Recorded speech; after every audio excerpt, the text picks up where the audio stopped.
joining me once again in my kitchen. Here I show you my best tips combining old world and traditional cooking with cutting-edge nutritional information and opening up your doorways to a fresh, local, beyond organic lifestyle.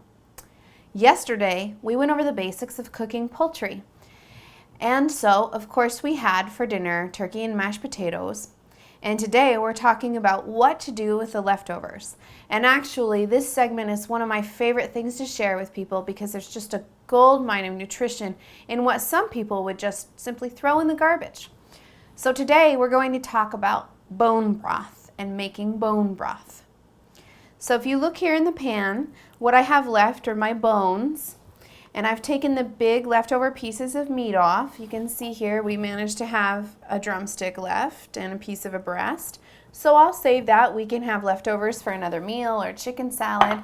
And of course, if you don't have time to save your bones and make broth, I probably would pick off more meat from this carcass. But I'm going to go ahead and leave it on just because it's going to make a richer soup for us. Now let's talk about why bone broth. One of the things that the modern diet is really missing is a complete profile of protein amino acids.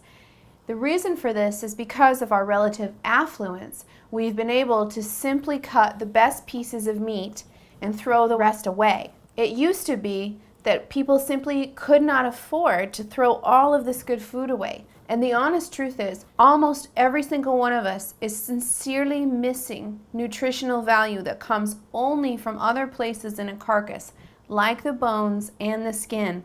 In fact, if you learn to incorporate this simple dish into your lifestyle, it can replace a wealth of products that cost tons of money at specialty stores. For instance, did you know that eating chicken skin and collagen in your bone broth will help to keep your skin looking plump and youthful? And it's way more effective than those expensive hyaluronic acid creams, I can tell you that. Bone broth is also used to treat people who are chronically ill, especially those suffering from diseases like cancer. Why is this? Well, what's in bones? Marrow. And what's made in bones? Immune cells. So eating bones that are cooked down and properly boiled can really help to boost the immunity of a human being. So if you've got anyone that needs any kind of immune help in your house, or it's cold and flu season, this is definitely a very safe, effective, and cost-wise way to get a complete nutritional profile back into your diet. It's very simple. This is just a standard 5-gallon stock pot. This is one of the tools that you really should have in your kitchen. And mine's stainless steel, fairly non-reactive, and I've boiled about 8 cups of water in here, and all I'm going to do is place all these leftovers in the pot.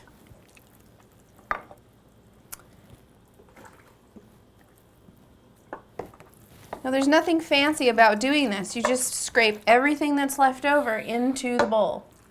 Now all that stuff that's gooey that you don't necessarily want to eat on your turkey dinner plate makes a great soup.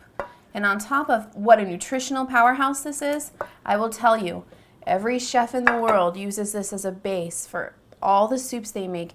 And once you have this, you can can it, you can freeze it, you can store it, and just whip up an amazing gourmet soup anytime, any night, in a matter of minutes, and have a complete meal. So, like I say, there's no really other steps necessary. The water's not even covering everything. I'm just going to put it back on the heat. I'm going to get that boiling.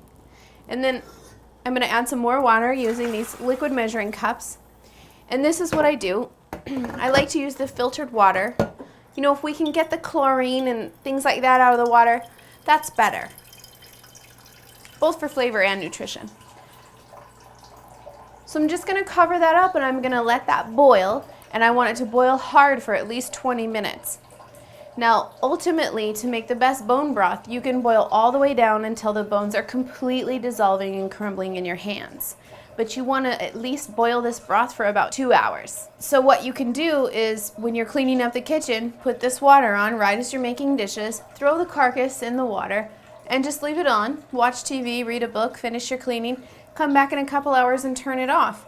You can let it soak and let it cool down for a little bit. But you do need to be aware that the slower things cool down, the higher the likelihood of bacterial contamination. So if you leave it out overnight, depending on your climate and habitat, you might want to put it in the fridge. What I often do is I'll boil it on the first day for 2 hours, save it overnight, and then I'll put it back on the stove in the morning for another 2 hours. So I've got some more filtered water. A lot of this water is going to boil off. That's fine. When it does, we'll just add more. Okay, and that's the beginning of our bone broth.